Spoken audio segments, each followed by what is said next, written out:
Hello, everybody. Can you hear this? Yes. Gosh, so good to have you all here today. Welcome, welcome, welcome.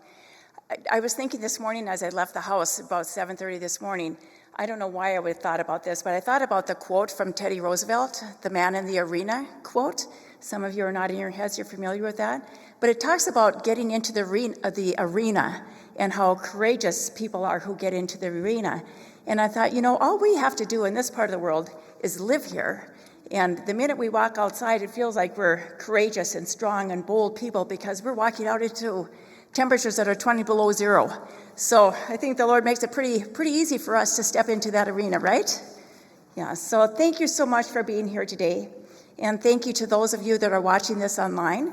We are live streaming this because many people wanted to participate and wanted to hear Jayne's presentation today, and they just weren't able to be here today. So we're very thankful to Titus, to Leora, to Bethel for providing us with this beautiful venue and providing us with such a beautiful sound system and the technology. And Titus up there, let's give Titus a round of applause. He's just been so awesome to work with. It's just been really great. So thank you so much for everybody. Before I go any further, I want to introduce a couple of very special people. One in particular before I welcome Jayne, and that is Jayne's mother, Donna. Donna, if you'd stand, please. Donna is 86 years old, soon to be 87. She's one of 14 children. It's just a beautiful thing to have Donna here. Donna's just really great. Thank you for being here, and thank you for being such a good model on how to age well. You've done it well, so thank you so much. And thank you to the rest of Kathy's family Jayne's family for being here as well today. Before I introduce Jayne next, I just wanted to take a few minutes to talk about three things. One is a very important organization. Another is a very important and tremendous threat to that organization, and another is a tremendous opportunity. So the tremendous organization, any guesses on what I might want to talk about today about a tremendous organization? Yes, thank you, Betty. Memory Cafe, right? Yes. For those of you, I've had some people ask me even this morning, though, what exactly is Memory Cafe? I know a lot of you are very familiar with what we do, but some of you are not. You don't know at all really what we do. So just as a way of introducing what Memory Cafe is, Memory Cafe is a free organization. We're a nonprofit organization that was started by myself and another woman 5 years ago. We're celebrating our 5th birthday coming up now this spring. We provide a free social gathering for people who are living with early to mid-stage memory loss to gather with others. So these are people who are all very interested in living well with their memory loss and not just holding themselves up and hiding in their homes. So we have a very active group of people. Our people who come to us with memory loss are coming with a variety of medical causes of that memory loss. So they might be living with mild cognitive impairment, they might be living with Parkinson's disease, they might be living with the impact of a stroke, or they might be living with Alzheimer's disease or other related dementias. So it's not just people who are living with dementia that we serve at Memory Cafe. Since we have started Memory Cafe, we've outgrown our location 3 times. We have started the Caregiver Cafe, which is a separate monthly caregiver support group. And I don't know if Karen is still out at the door or if Nurse Karen is here.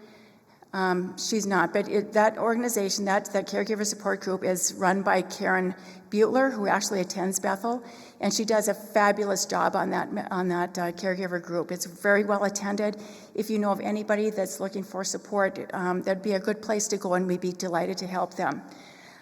We have also sponsored an annual Redefining Memory Loss Caregiver Conference in 2019, before COVID, which was our first year. We had over 275 people attend that conference, and Jayne was actually our speaker, and we had about 20 vendors attend that. So the next year, now this year, we'll be having it on June 7th. You can mark your calendars, and that'll be at the Holiday Inn in Fargo. So that's another thing that Memory Cafe sponsors. We've also really deepened our reach within the medical community. That's a common question I have, is where do you get your referrals? Many times they're self-referrals. So people who attend Memory Cafe tell their friends and loved ones about it and say, hey, you should come to this. It's really a great group. And we also get a lot of referrals from medical communities. So we have really worked hard to develop healthy relationships with providers from Sanford and Essentia and the VA and private providers. So we work very hard to maintain and develop those connections within the medical community. We've also really worked hard to develop partnerships with other aging services. One is Lutheran Social Services of Minnesota. Now the one in North Dakota is no longer in existence. Valley Senior Services is one of our partners.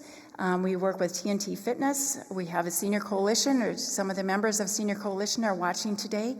We enjoy, and again, have really benefited from and consider it a privilege to partner with those other community organizations as well. So fall of 2021 was a really big year, a really big season for us. We moved into our first physical location. It's called the Linger, Laugh, and Learn Center. It's in downtown Fargo. Prior to that, we've only met in venues once a week. So starting this fall, we now have our own location. And what we are able to offer in that location is a music room, a creative arts room, a game room, and then we have a community room where we can engage in a lot of different activities. This has been a tremendous gift for us to offer another opportunity for people with memory loss for a variety of medical reasons to gather together. So before fall of 2021, we were only meeting once a week, 3 times a month. And now we're meeting 4 Wednesdays every month. 2 of those meetings are here, and 1 is at the Yumcomb Center. And then we are also offering 2 other socialization opportunities on Tuesdays and Thursdays at the Linger, Laugh, and Learn Center. So we've gone from offering 1 gathering once a week, 3 times a month, to offering 3 gatherings every week. So it's been a tremendous opportunity, and we're so thrilled to offer that to our memory loss community here. We also hired our first person, who's Leora Windyland. Many of you know Leora. Prior to that, we were all strictly volunteers. Now we have a part-time assistant, and she's back. Leora, if you want to wave, that'd be great. Leora's responsible for a lot of what is happening today. So thank you, Leora, for all your work with this. So really, really appreciate your partnership, Leora. I couldn't do this without you. So those are all very objective and quantitative measures of what Memory Cafe is doing and how we've expanded and deepened our reach. But qualitatively, I think it's even more important, because what we're offering the community and we're offering individuals who are living with memory loss is a deep sense of belonging, which Jayne is going to be talking about, and a sense of that they are not only known by name, but they are loved for who they are. Like, we really sincerely love the people who come to Memory Cafe. And it doesn't matter what their medical condition is. I mean, we love people who have cancer, despite the fact that they have cancer, right? And we just love our people. And those relationships are so important to me, and they're so important to anybody wearing a red shirt, with a few that wore a red shirt for Giving Hearts Day or Valentine's Day, are Memory Cafe volunteers. And I think we'd all agree that these relationships that we have built with each other and with our people who attend Memory Cafe are some of the most important and valued of any that we have. And so it's just a beautiful, beautiful place for people to come together, to laugh, to learn, to meet other people who are living with a similar situation, and to just experience moments of joy. So Memory Cafe, we know that we can't change a medical diagnosis. We can't offer physical treatments that are going to cure any disease. We know that we can't live at home with our people and manage the care that our people are receiving. We know that we can't take care. Sometimes it's dangerous. So we're not out here to pretend that this is all just giggles and laughs. It isn't. This is serious work that we're involved with, and our caregivers need support. The person who's living with a diagnosis needs support, and we are absolutely privileged and thrilled to be able to provide that support in small measure. So, second point is a tremendous threat.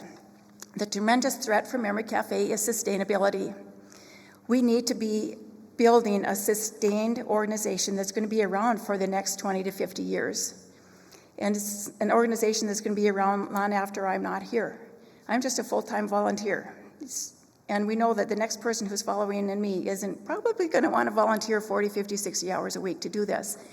So we need to build a sustainable relationship with the community and sustainable organization. And that's where the threat is. We have doubled our budget going forward because of the programming needs and because of the growth and the incidence of Alzheimer's disease and other related dementias. There's a tremendous need for what we offer, and we are the only organization in town offering it. We partner well with the Alzheimer's Association. We get a lot of referrals from the Alzheimer's Association. They do wonderful work, but they can't do what we do, and we can't do what they do.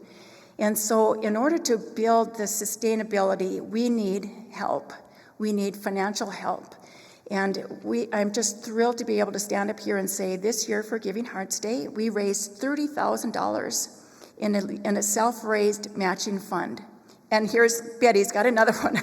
Okay, thank you, Betty. That wasn't planned, by the way. So thank you, Betty. So we have $30,000 that we need to match by next Thursday, which is Giving Hearts Day. I'm here to say, and to ask, the tremendous opportunity is, will you partner with us? We have a lot of people. We have so many people. I was going to look before I came today and how many donors we have. I think we have probably about 300 donors in 2021. We had over 100 new donors last year. I know that for sure. But we need more donors. We need donors, major donors. I've been meeting with a consultant, and he said, Debbie, you have all of these beautiful donors who are giving, $25, $50, $100, $500. That's great. Who do you know that has $10,000 that they'd be willing to give to you? How many of those donors do you have? And I said, we've got one, and it's Jayne Clairmont right down here. I mean, if we would want anybody that would give us a $10,000 donation and to have it be with somebody that was so respectable, nationwide. I mean, Jayne knows memory care, and she knows memory cafes. And for her to say, I want to pledge $10,000 in 2022 because you are one of the most competent memory cafes I've ever encountered, means a great deal to me and to everybody that we work with. So if you are here today and you're able to give $10,000, $20,000, whatever you're able to give, or if you know somebody that has that kind of wealth and would want to visit with me about what we do and how we do it, it would be really a privilege and an honor. That's how we're going to build a sustainable relationship with the community and a sustainable organization. We need people that are willing to give their $10. We have people who donate seriously. Last week we got $3 bills, and we get pocket change because many of our people are on fixed incomes. So we need the community to come alongside us and to back us and to say, hey, this is an important organization.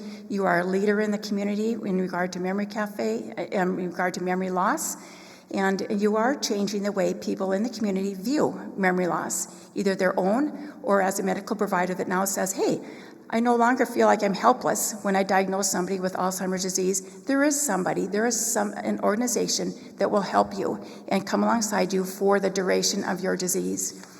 So again, if you have in your packet of information you received, you do have a remit envelope.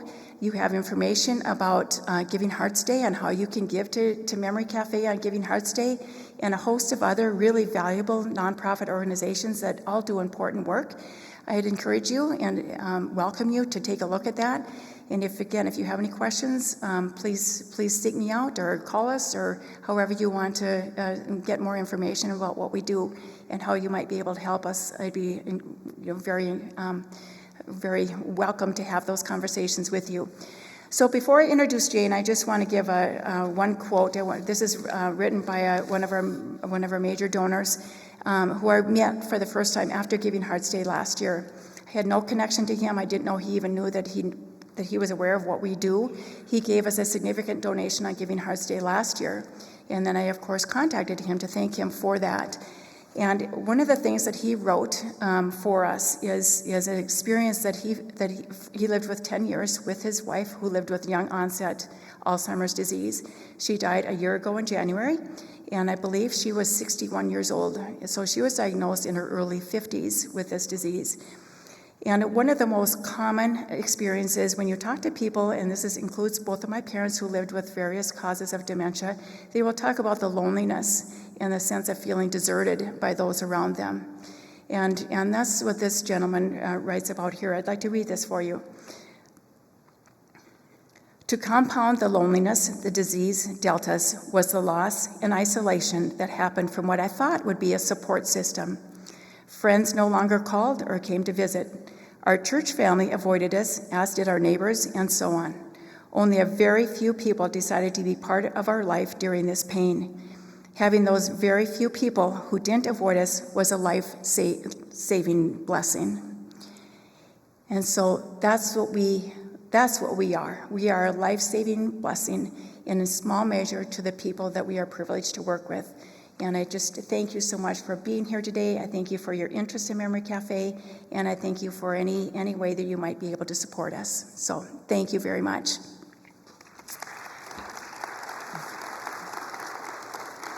Now we're going to switch gears, and I get the privilege to introduce my dear friend Jayne. Jayne Clairmont and I met at a conference here in Fargo about 10 years ago. I stood in line to talk to her because she was such a powerful speaker, and everybody wanted to talk to Jayne. So I stood in line because I heard her say during her presentation that she was from Bismarck. That's where my parents lived. And so I thought, oh, my parents have friends named Clairmont. I wonder if she's related. So I stood in line to introduce myself to Jayne, and sure enough, her aunt and uncle were good friends of my parents. So no surprise there. So we started a relationship that has gone on for those years. When I went back to school at the University of Florida for my certificate in geriatric care management, I was able to do my internship at English Rose Suites and Be Home Care, which are organizations, beautiful organizations, that changed the landscape of care in the Twin Cities area. Jayne is just recently sold those two businesses, Be Home Care and English Rose Suites, and she's now doing private consulting work in care management. Jayne, from that point, when my dad was progressing in his Lewy body dementia, we were privileged to be able to have Dad move from Bismarck to one of her homes in Minneapolis, in Edina, for a period of time while we got a home ready for him in Bismarck that he was going to move into.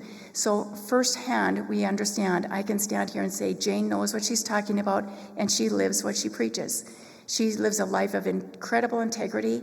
She's incredibly passionate about ensuring that people who are living with dementia are recognized for who they are, that they are recognized for the beauty of who they are, and that people understand how their world needs to shift in order to accommodate the person who's living with that dementia. And so it's just such a privilege for me to stand here and welcome my dear friend, Jayne, and she's my mentor. She did such a beautiful job. My whole family would say Jayne was a lifesaver for the care management she offered to my dad. And it's just such a privilege and an honor to stand here and welcome you, Jayne, to our presentation today. Thank you so much.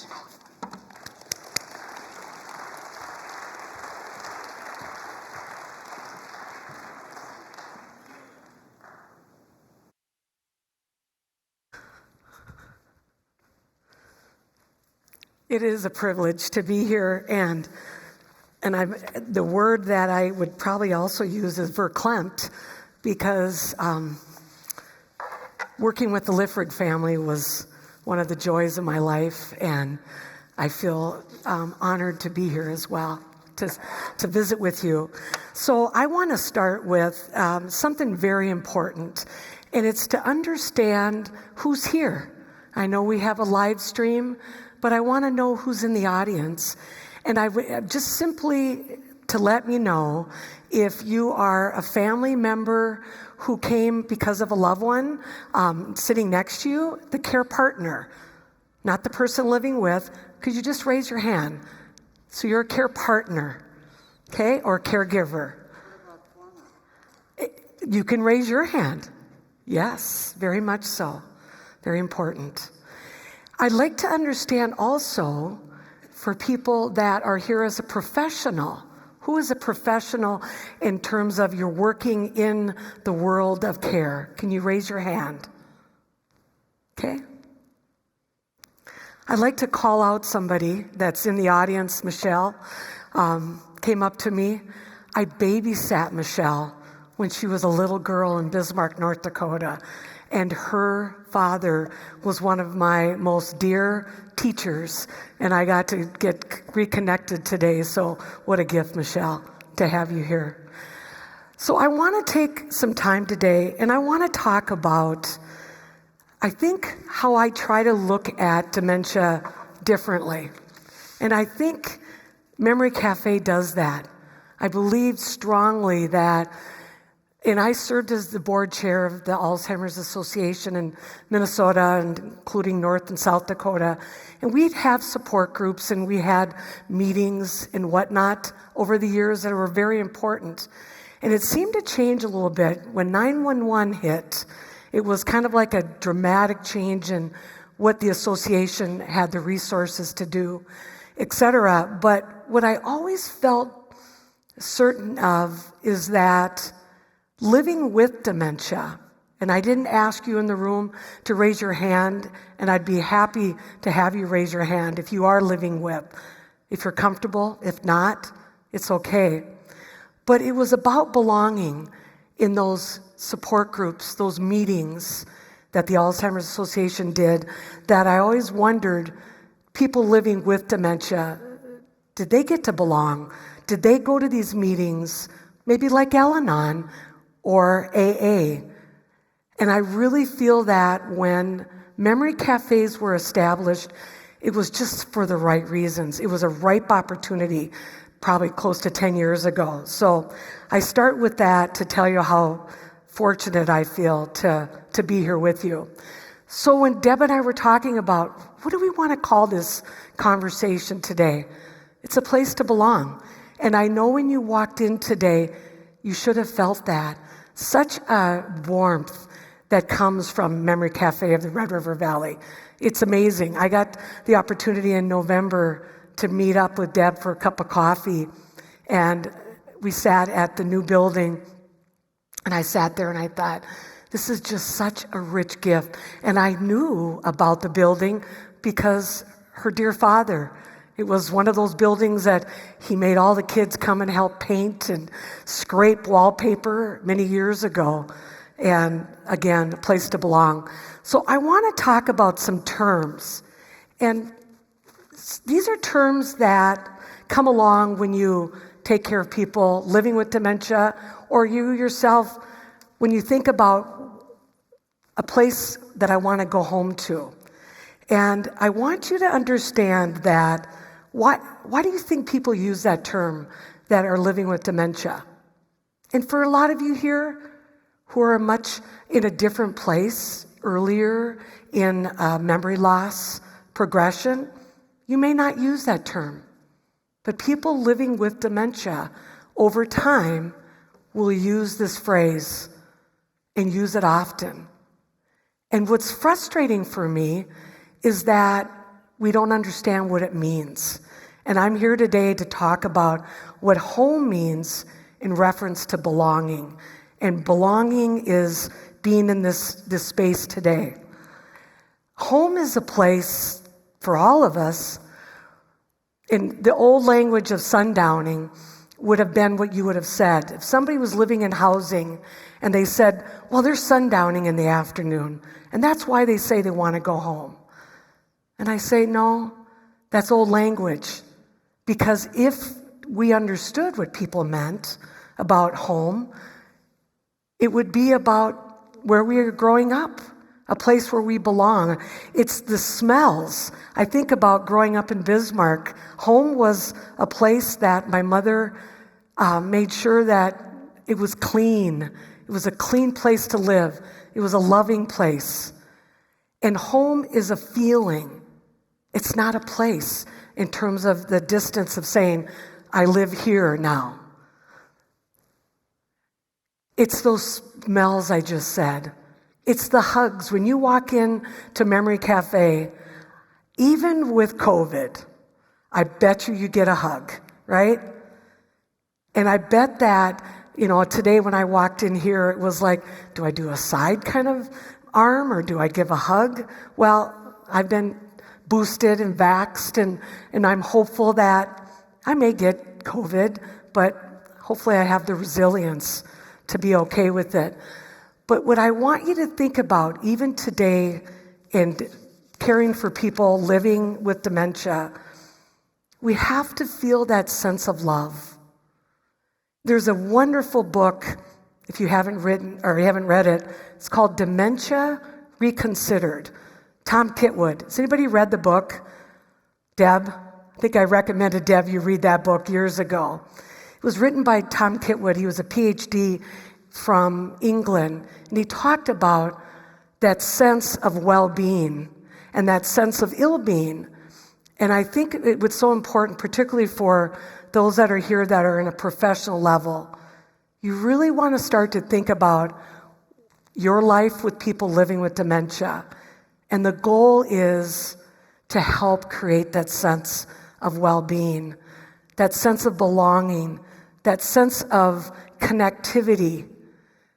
Connectivity is so important. And as people live with a diagnosis, I heard a comment that you made earlier, Deb, about the conversation that a gentleman who's in his 60s now, who lost a wife with young onset, that disconnect feeling, even from his church, he felt that. And I was in Denver, Colorado last week working, and I was working with a gentleman whose wife was diagnosed at 54 years old. She started having symptoms at 48. She's now 58. And I went out to Denver to help put together a care team to help take care of her and really be her friend. And what he said to me when we started this whole process, he said, Jayne, it feels like I'm slaying alligators. And I start to cry thinking about a care partner feeling that way.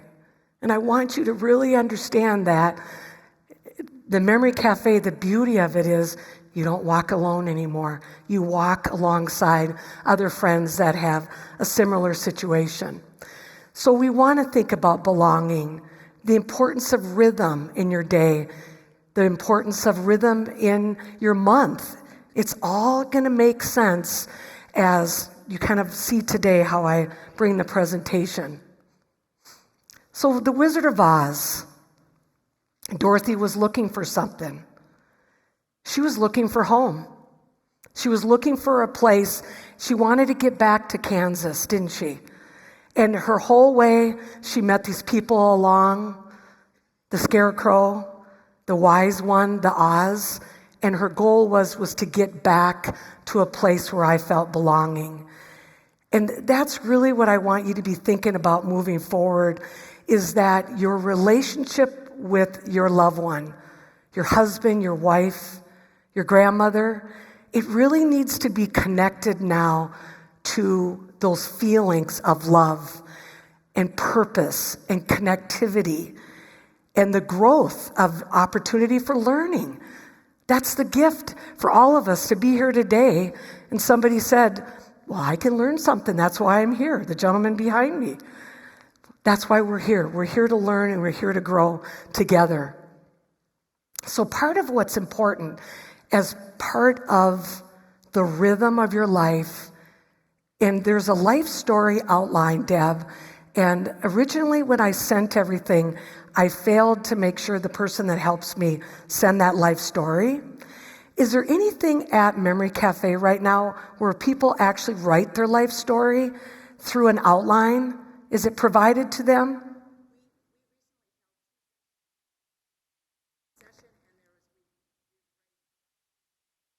So this life story has already been done. Yes.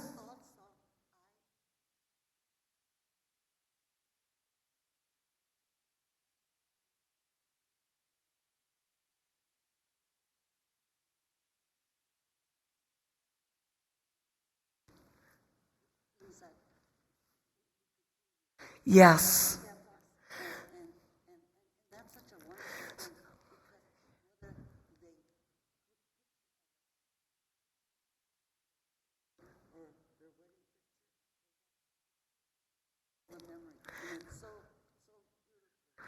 So what she was saying was, which is such a gift, it's a kind of a portion of what life story means. When you live in some place in housing, they'll give you these wonderful boxes at the front of your door. What's sad about that is when I would go in to consult, those boxes would be empty. And those are the connectivity for a person living with dementia. It's wayfinding. It's a place to say, here's me. I went to school. I was in Chicago last year a number of times to see a good friend who just died of Lewy body. And we changed it out. We put new pictures in it. He had a little dog in his memory box. So what you were talking about with your husband, it's bringing to life that life story. Now, what's challenging sometimes about a life story box is you have to make sure that they keep connecting to what is there. Because over time, sometimes they go further back into their memory. So it's those child pictures, it's those infant pictures, it's those pictures of home. It may be from, I went to school at Cathedral in Bismarck, the sea from my cheerleading, maybe that would be in there. But using life story in that way is a perfect example because it's that feeling of love and that safe feeling.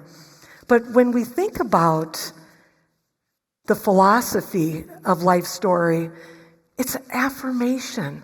And that's why if you've already done them through Memory Cafe, it's important that you keep them available to your family and to your loved ones. And as time goes on, it's interesting. I have some very close friends that I consulted with. They keep updating theirs. They've written it, but there are new experiences that they're adding to it that are going to come over time. So you can fill it out. You did it now twice. But it's being able to say, this is who I am, but this is who I'm becoming as well. Even living with memory loss, it's that affirmation and that connection. This woman that is in that picture, she loved to sing. She loved anything about color. And the woman that is in front of her is showing her, we were doing a color study at the time, and they were looking at colors. Well, look how she's dressed. She wore purple. She wore color around her neck all the time. Sandy was her name. And just that ability to, again, still belong to important things in life. So I saw, Deb, in your newsletter, and I don't know if it was because of my slide, but you had the letter from President Reagan. He wrote that letter in 1994. He was just diagnosed at Mayo Clinic, and then he went back to California. When he returned to California, he was actually received by this woman as his care manager.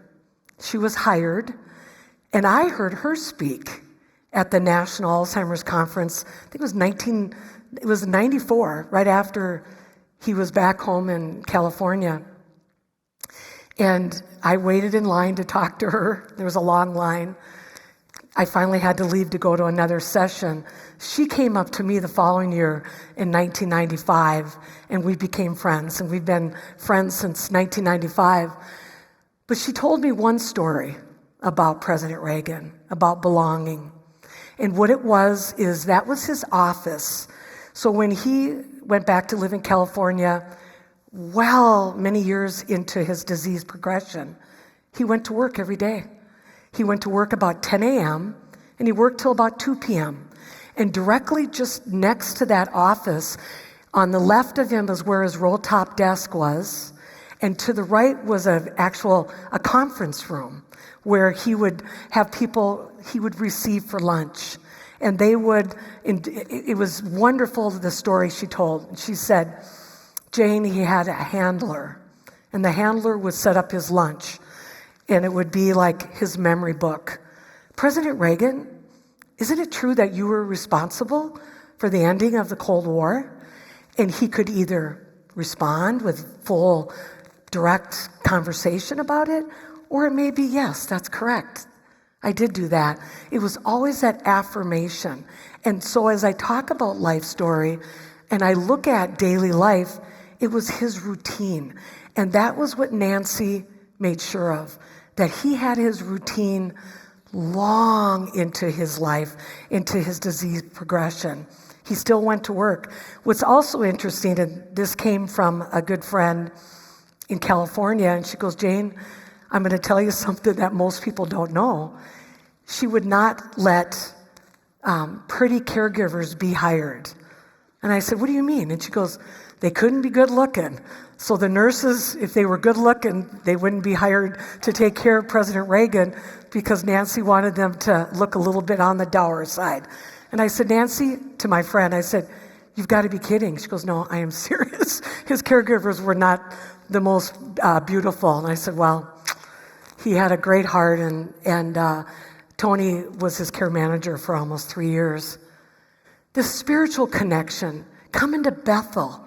For any of you that you belong to this church, I can just tell right now that the connectivity to your church here. I got to meet Titus when I came. What a lovely man. What a lovely opportunity to have the conversation. But we want to keep those connections. They're heartfelt.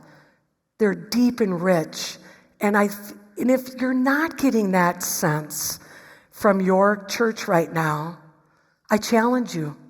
I challenge you to go to the priest or to the spiritual provider where you and your husband or your wife, and explain to them how important that connectivity is for you. And it's an opportunity. And I think, Deb, I'm not going to speak on your behalf, or Leora, but even sometimes those tough conversations, maybe you could go with them to talk with their church and to understand how important that belonging is to that faith-based community. Volunteer opportunities. Deb has a very busy job, and she gets paid $0. That's her response because she wants to be a part of something bigger than yourself. And I think about her father, Dwayne, who he's looking down already, I know, and Dory, because the connectivity of the Memory Cafe in Fargo is amazing. The opportunities for learning, for opportunities for belonging, but other things that I want you to pay attention to. Titus and I were talking about Moorhead State. I went to school there in Fargo. I graduated from both North Dakota State and Moorhead, and I serve on a board right now. That's my opportunity for giving back.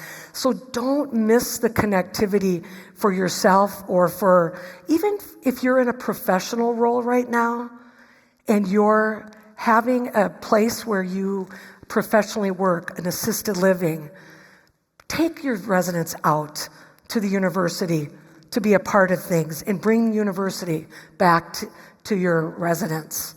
I already shared how important I think Memory Cafe is.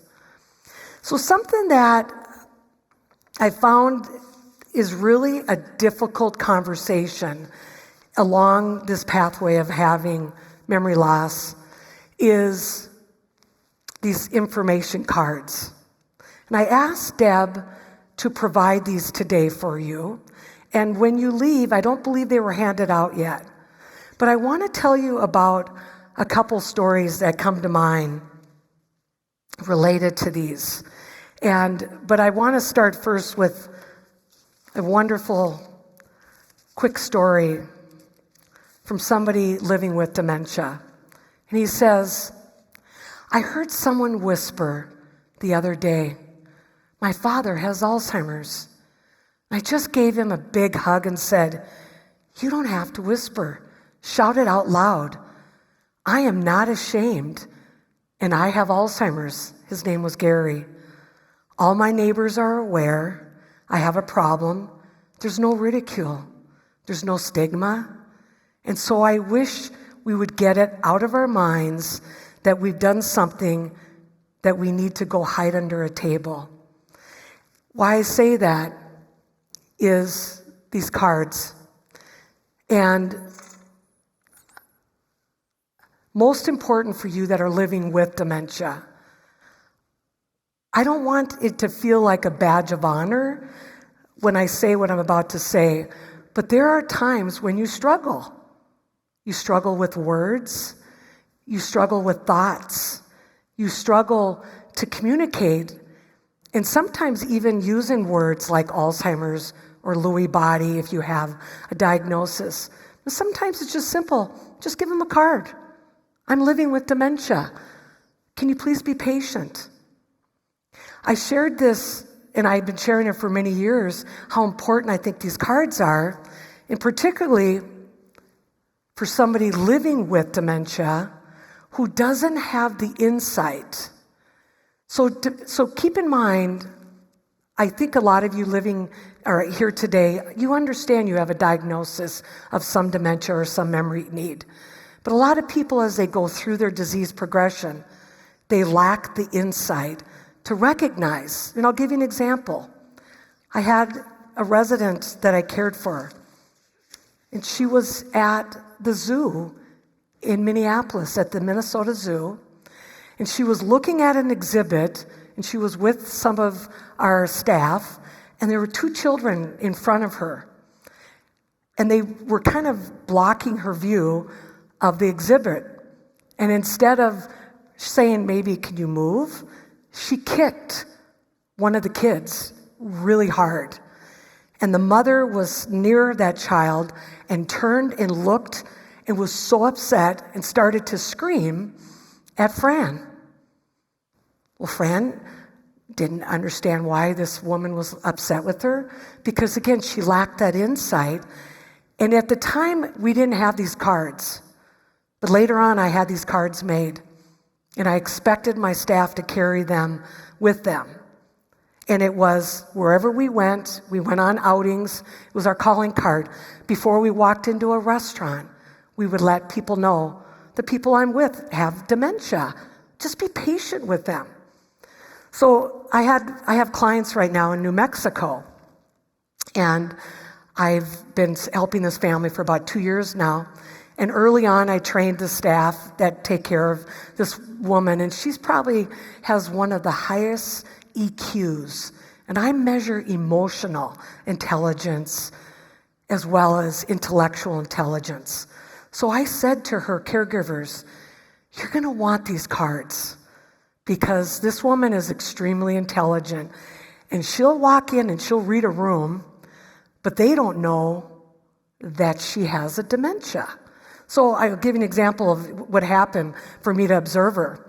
So I went into a store in Albuquerque, and nobody knew I was in there. The caregiver that was part of the family took her in there, and I had flown in, and I went to where they were going to be, and she was engaged. She wanted to buy a number of things. They walked out of the store in Albuquerque, and I stuck around for a little bit, and I heard the shopkeeper say to the gentleman, wow, she just comes in here all the time, and she just spends money all the time. And she was very disrespectful. She said a couple other words about her. And I stood there in that store, and I thought, do I walk up to her and explain to her who I am? She has no knowledge, but I was over listening to the conversation. And it was, in my opinion, very disrespectful. So I talked to the son about it. And I said, here's an opportunity for training for all of those staff at that place in Albuquerque. And I said to the son, Zach, I said, I'd like for you to call the president. And they had a number of locations in Albuquerque. And again, don't do it in a disrespectful way, but an opportunity for the shopkeeper to understand that part of it is her opportunity. She loves to shop, and she enjoys it. And then I said to the staff as time went on, I said, we'll take the things back that she buys because she buys a lot and she loves color. But it was that first time when I was an observer and when I saw where a person didn't even have a clue because she was so physically fine, emotionally fine, but yet she was also at risk to spend too much money too. So I love these cards for many reasons. But when I talked to the caregivers later, as I trained them, I said, don't go without these because they will be your calling card when you get into a situation with her, when it gets very frustrating and when you don't know what to do. Just hand the card. It happened to me years ago. I was at a doctor's appointment in Minneapolis, and the gentleman, they already had a diagnosis, and he stepped out of the room from a neurologist, and literally everybody was following him out the door as well as I was. And I thought at that point, I cannot believe we're in a medical community here. And it was total disarray because nobody knew what to do with his frustration level. So I want you to think about, again, simplicity. So animals, when we think about belonging and we think about opportunities to volunteer at shelters, does anybody here right now go to your local shelter and volunteer? Raise your hand. Pardon? Animal shelter. Yes, we have animals up on the screen. The animal shelters can not only use your donated time, but going and cleaning out stalls. So as I look at belonging and I look at where people want to go and give of their time and talent, I want you to be thinking about other opportunities for yourselves, for your loved ones. We would make, in Minneapolis, biscuits for the animal shelters. We actually had a recipe that we would make the dog biscuits and we would deliver them. Our residents would go there to the actual shelter and bring the gifts. And I know COVID is making things a little bit odd right now, but making that phone call or going in there when babies are being born and how you could be there to help if there's a new animal. Food. Food is such an important part of belonging. And I remember, Deb, when I came in November to be with you, I had a cup of coffee and it got cold. And I guarantee you that Deb must have told me or asked me 15 times, Jayne, can I get you a fresh cup of coffee? Can I heat up that cup of coffee? And I go, no, Deb, it's just fine. And that sense of what food creates that connection. So even for some of you here, being able to go to other people and stop and bring cookies and drop them off. I do it all the time. I have clients in Minneapolis, and I'm going to stop at Jen's Bakery today. You've got the best cookies in Fargo-Moorhead from Jen's, and I'll make little packages, and I'll stop to care partners and caregivers in Minneapolis. I want you to be able to know what food, and being from North Dakota, it's always a connection of belonging. Being able to go and have a cup of coffee. I'm thinking of my cousin who's, Michelle, raise your hand. She's the cookie lady besides the greeter, besides the connector, besides the well-wisher at Bell Bank in North Fargo, correct? And when you walk in there, what do you get a sense of? Smell, love, a greet. And that's what belonging is about. And I guess part of what I want you to think about today is it takes on such huge meaning, even just in the form of smell and food, and how you can play a part. So what do I mean when I say anticipated critical thinking? Well, one of the things is today I know that I'm going to get thirsty. So I brought my water along. So I anticipated that I would get thirsty. But for everybody here, particularly if you're living with dementia with your care partner, you're always trying to think about what the future brings for you. That doctor appointment that you may go to. What will be discussed? Will the brain imaging show something different than what is already known? And what I will say to families about anticipated critical thinking is it's preparation. It's thinking ahead. And what do I mean by that? So as an example, a lot of the people that I serve in their families, they do go to the physician. They go to the neurologist with their loved one, and they get that diagnosis. And maybe there's conversations that need to happen that maybe your loved one doesn't need to hear what you want to tell the doctor. And what I'll say to families is just send an email. Send an email ahead with information about maybe what you'd like to have discussed, or maybe offline, anticipate what maybe the physician needs to hear. And why I say that is, a lot of times you feel diminished if you're being talked about in front with the physician. As an example, well, my husband seems to be declining. That's a really strong word to say in front of the physician. I think my husband's declining. And instead of preparing that appointment, maybe it's just an email to the physician and saying, here's some things I'm seeing, but I always want those appointments to be about well-being, to be about being realistic. And I was talking to a client's daughter this week. Her father died on Thursday. At 9:30, I spoke to, she was actually at Methodist, and I spoke to the daughter at 9:30, and he died at 10:10. At 10:15, she called me. She called me and she sent a text just to say my father just passed.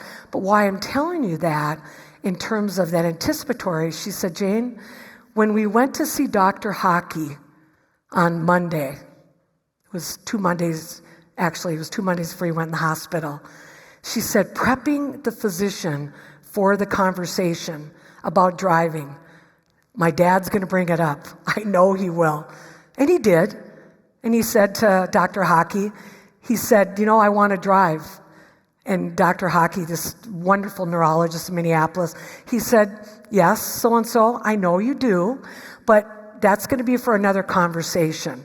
Right now, I want you to just recognize that you've got a good driver in your daughter, and your girlfriend, she's your driver, and later on, we'll have that conversation. So he kind of deflected. He didn't say no.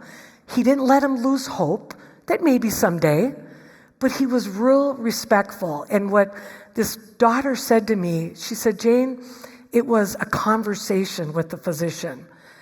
And I think in Fargo, Dr. Hockey, by the way, used to be here years ago, is having those real conversations, but sometimes it's anticipating what you want that physician to know ahead.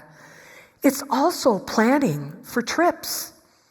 I have some clients right now that are going to be going on a trip, and they're going to be staying in a hotel room. And I said, anticipated critical thinking would be, where do you sleep, on the right side of the bed or the left side of the bed? What side do you get out to go to the bathroom? Always that routine, right? Oh yeah, Jayne. I mean, we always sleep on the same side. I said, if you just get into a hotel room and you did that same thing, that might not cause an issue. But I said, even add to that, and I was looking at this family in Denver, she's starting to have some challenges with continence. And I said, just put a big toilet up, a picture of a toilet, laminate it, put it in the living room with an arrow. And the daughter said, really? And I said, yeah. This house is to be proofed positive for her. It's for her to know that that's where I find my bathroom now. And I know I belong. This is my place where I live. And I said to them, I want you to sign the cabinets in the kitchen. Well, why? I said, well, so if she wants to go into the kitchen, well, I know she loves sweets. I watched this woman, 58-year-old woman, that's kind of her sweet cupboards. But I said, pictures even will be helpful. But it's anticipating the critical need of a loved one. Leaving home and making sure to go to the bathroom before we leave, right? All of that is important. The other thing that I think is important with anticipated critical thinking is creating the structured calendar. For you coming today, you knew that on February 2nd, Groundhog's Day, you were coming to Bethel, correct? But at the same time, you also had something to look forward to. And why I say about anticipating the importance of a calendar, it's something to look forward to. And so what I do literally is I'll have people put calendars in, a big calendar for the day, a whiteboard. Here's what we can anticipate. Here's where my week's going to go. I even brought along some examples of calendars for the month. I mean, you do this right now, Deb. You actually do it in your newsletter, but you roster it February 2nd, February 4th, February 11th, all the way down, so that when people get their Memory Cafe newsletter, I bet they go to a 30-day calendar on the refrigerator. My sister Kathy and I kid about that because we lived by calendars, and every time I come to from Minneapolis, I was looking at her calendar yesterday, and my name's not on there. I was like, oh, well, I came on the 1st. I'm leaving on the 3rd. It's our belonging. Again, the calendar represents that opportunity. So I want you to think about, when I say critical thinking, having a calendar. And also with critical thinking is when you get in a bind and things come up, I go back to how important having these cards available, because you will not believe how helpful they can be. So wandering. I think wandering is in your newsletter this month, Deb. Use the term. Wandering, to me, the term wandering is really a bad label. And I'll hear it from caregivers, care partners. Well, my husband just seems to wander around the house. And I say, what do you think that means? Anybody answer it? Deb? Somebody said it. Totally boredom. And then we add to it pacing. And I will hear it in housing all the time. Well, he just paces up and down the hallway. And I said, well, why do you think he's pacing? Well, I don't know. And I say, well, could it be a bathroom he's looking for? Does he need hydration? At home, it's the same thing. If someone is just kind of wandering the house, and I saw this in Denver last week, very lovely woman, but the house is just very ill-equipped right now. We're going to get it organized. But I said, over here, you're going in a circle, or you watch this woman, we'll call her Maggie, but that's not her name. And I said, she needs opportunities just to look outside.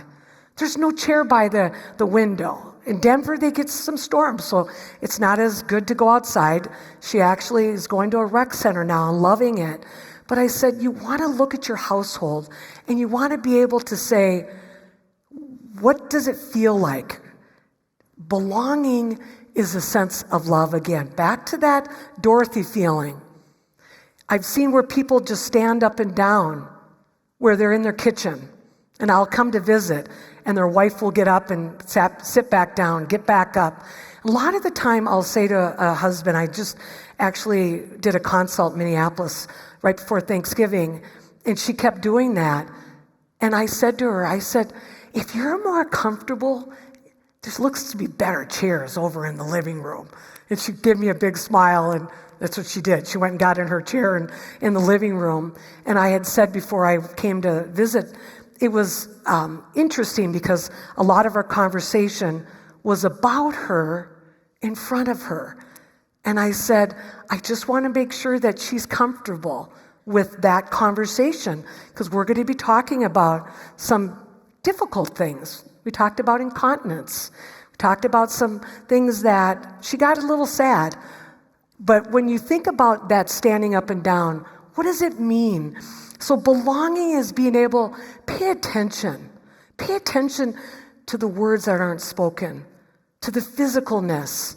I was in Chicago, Illinois, and I'm walking through a memory care floor, and there were 3 or 4 residents, they were just rocking. They weren't rocking in rockers. They were rocking in sit-up chairs. And I was talking with their director of nursing for all of their communities, and I said, this is a lot of anxiety. I look at why people rock, and sometimes it's comfort, even when the rocking chair is not there. So it's being able to, again, figure out the why. And I'm trying to bring up things that maybe your loved one is doing, and you're like, well, I didn't even recognize it. Or I work in housing, and I didn't even pay attention to it. Pay attention. Important principles. An atmosphere of acceptance. That's what Memory Cafe is. It is so much about, yes, you have some memory issues, but it doesn't matter here. There's no label. Labeling is very sad to me, and I see it in my career. And I want to read you something that came up in a consult in Minneapolis. And I got this lovely note from a woman, and it was after I'd spent time with the staff there. And the conversation with the staff was about, I think you've put a B on his forehead. And the staff looked at me funny and said, what do you mean by that? And I said, you've labeled him. And they said, why do you say that? And I said, well, you said that he doesn't want to shower in the morning. He doesn't want to do certain things. Do you understand maybe the why? So here's what, after I did some training, the wife writes me a note and she says, the staff and she named the community, they've really come around. I think the B on his forehead is gone. I will call you if we need more help. Thank you. You were fabulous. And I think what's important about that in terms of this conversation, it's being able to recognize that, again, those principles for belonging, what do they mean? That ability to be empathetic, that ability to be authentic, authenticity, and live with dementia, or be a care partner, or be a family member. Is there anybody in the room here, I want to have you put your hand up if you're willing, that is a daughter or a son of somebody living with dementia today? Is anybody? You're a son, okay? I think most important thing that I could leave with you today, it's that authenticity of that relationship again. Again, so your mom has memory issues, but she's still a human being in all the right sense, and that positive regard for her or for him is so important. Let me get back to, and being real. This was written in a book, and I think that it is so important that you really hear what I'm about to read to you. And some of you can close your eyes if you'd like, but we don't just listen with our ears. We listen with our eyes and our sense of touch, okay? And when I walk up to people that have dementia sometimes, a cold hand to me means they need to have warmth. Teaching your family members when they come to visit how important that hug, I said that earlier today, how important that embrace is. And something that my sister-in-law, whose mother lived with dementia, I shared this with her. And I said, Jayne, I would like you to buy one of these for your mother. She lived in a memory care environment. And she said, Jayne, what am I going to do with it? And I said, well, you're going to scratch her head with it when you come to visit. She went through 3 of these with her mother because those little metal tips wear out. And eventually they replaced one 3 times. Somebody in the room is shaking their head like, are you serious? But again, I wouldn't try it from the front. I'd come from the back, okay? And I would use it. You cannot believe how comforting this is. Now, what's interesting about what I just showed you, when I got out to Denver last week, I read the medical record of this woman, and it wasn't given to me ahead. The stack was this big because they had gone to 5 different neurologists for a diagnosis. And I had actually brought her one. And I tried it. And she jumped, I bet you, at least 2 feet off the ground. 2 days later, and I'd asked permission, by the way, I was reading her medical diagnosis. And the parietal lobe is where that sensitivity is there dramatically. And here I am scratching her head, and the parietal lobe is probably the most damaged in her brain. That's what, when we look at dementia and we look at diagnosis and we look at communication and helping families, helping where they live, it's that recognition of information, how important that is, because that won't work for her. Kind of to the gentleman shaking his head, that's not something you're interested in. But for some, that sense of touch, it's important. Again, being aware of my feelings living with dementia, or the care partner, being able to have your mind open, to be able to think about imagination, listening to words, but also messages. There's lots of messages in dementia. Dementia has its own language. And I invite you today to start to learn, what does dementia mean? What is the dementia language that I didn't even know about? Memory Cafe, I think you do a great job, Deb, talking about that language of communication, of relationship.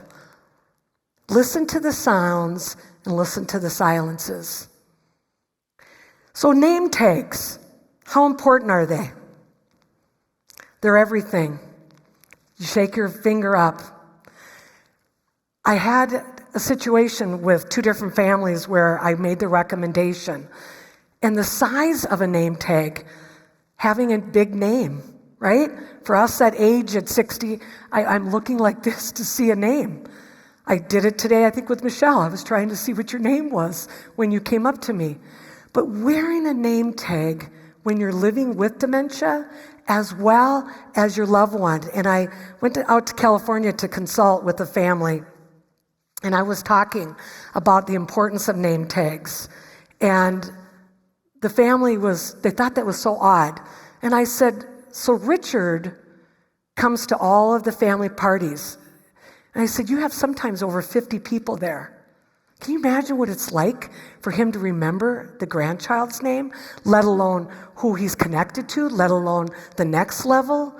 And I also even add, sometimes as we age, making buttons, a picture of you maybe as a young person, and maybe it's your 12th grade high school graduation picture, and when you come to visit your mother in memory care, you make the comment, I'm not 18 now, I'm 60, because the composite, right, changes in terms of being able to make that recognition. So being able to wear name tags are so important. So with Richard, after I'd been out there to California, they had a couple holidays right after that, and his daughter-in-law, she wrote me an email, and she said, Jayne, you cannot believe what Richard did. He took his finger, and everybody who came up to him, it was like Braille. He took his finger, and he just brushed it across their name as he said their name. How important the name tag was. So I want to make sure that you have recognition. And introducing yourself. Well, hello. It's Jayne Clairmont. And I would say this to my residents, and they look at me, and some of them will go, I know you're Jayne. But for others that don't remember, being able to say that, leave time for the introduction, time for the kind of how to process it. And I was at a graduation some years ago with my mentor, and his mother had all these people come up to her. This was years ago, and it was at a big party out on the lake.